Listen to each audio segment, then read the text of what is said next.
नियमित कामाचा सर्व आढावा आणि काँग्रेस पक्षाच्या वतीनं सर्व नेतृत्वांना महाराष्ट्रातल्या जो आहेत ते सोबत आणि सामूहिक नेतृत्वाच्या अनुषंगानं हा रुटीन एक्झरसाइज आहे आणि आमच्या पक्षाची हे कल्चर आहे। त्या अनुषंगानं गेल्या काळातील कामांचा आढावा व आगामी नियोजन हे आजच्या बैठकीत संपन्न होईल आणि या पुढील काळामध्ये या बैठका ज्या आहेत त्या नियमित स्वरूपात घेणार। शरद पवारांचे खासदार काल मोदींना भेटलेले, त्यानंतर ही बैठक होते, त्यावर राजकीय वर्तुळात चर्चा आहे सध्या। मोदींना जर भेटले असतील तर मोदी देशाच्या पंतप्रधान आहेत, त्यांनी सर्वांनाच भेटलं पाहिजे। ते काही विशिष्ट लोकांना भेटतात, कोणाला भेटत नाही, त्यामुळे असे प्रश्न निर्माण होणं स्वाभाविक आहे। त्यांना कोणी भेटलं असेल तर ते त्यात आक्षेप घेण्यासारखं काही नाही। मात्र आगामी काळामध्ये डिलिमिटेशन जे संविधानाच्या विरोधात आहे, एवढंच नव्हे तर प्रातिनिधिक स्वरूपामध्ये असमतोल त्या ठिकाणी निर्माण होत आहे, अशा विधेयकाला सर्वांनी मिळून विरोध केला पाहिजे। ही भूमिका संपूर्ण देशवासियांनी, सत्ताधाऱ्यांनी, विरोधकांनी अर्थात आणि नागरिकांनी ही घेतल्या जावी अशा प्रकारची एक अपेक्षा आहे। या निमित्तानं दोन्ही राष्ट्रवादीच्या विलीनीकरणाची चर्चा जोरात आहे, कारण काही नेते दिल्लीत काल या चर्चा अनेक वर्षांपासून, अनेक दिवसांपासून सुरू आहे आणि त्या दोन्ही नेत्यांनी त्यांच्या भूमिका सांगितल्या। मला असं वाटतं त्यावर आपण विश्वास ठेवायला हवा। तिरंगा यात्रा पुण्यात निघते, मुख्यमंत्री सहभागी होत आहेत, काल मुंबईत झाले होते, विरोध होतोय राष्ट्रवादीकडून। नाही, जो तिरंगा त्यांच्या पितृ विचाराची जी संघटना आहे त्यावर फडकवला नाही, ज्या पक्षांनी स्वातंत्र्य संग्रामात भाग घेतला नाही, ज्यांचा या देशामध्ये कुठलंही बलिदान लाभलेलं नाही, अशांना जर तिरंग्याचा पुळका येत असेल तर त्यांचं स्वागत आहे।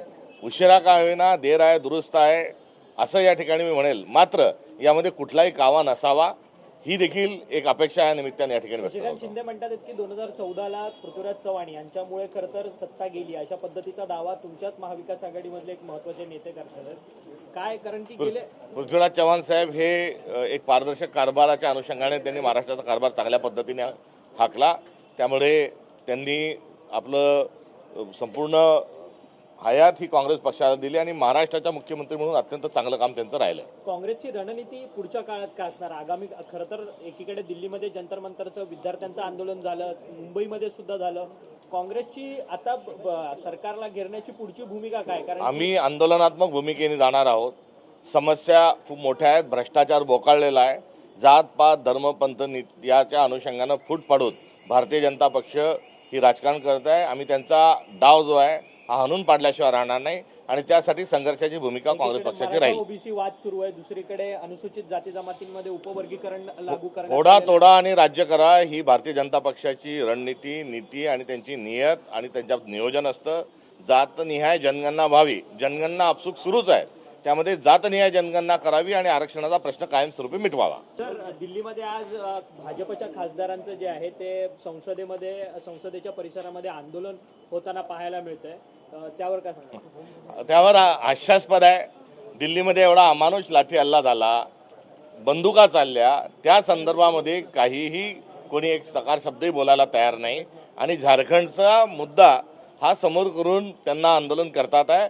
त्यांनी त्या मुद्द्याच्या सोबत दिल्लीवरील अन्याय, अत्याचार आणि बळाचा जो वापर केला आहे त्याबद्दलही त्यांनी आंदोलन करावं। परंतु झारखंडमध्ये ज्यांचं सरकार आहे हेमंत सोरेन, ते खरं तर इंडिया अलायन्स मधले चूक जी आहे ते चूक आहे आणि त्याची जी निंदा आहे ती राहुल गांधी यांनी केली आहे।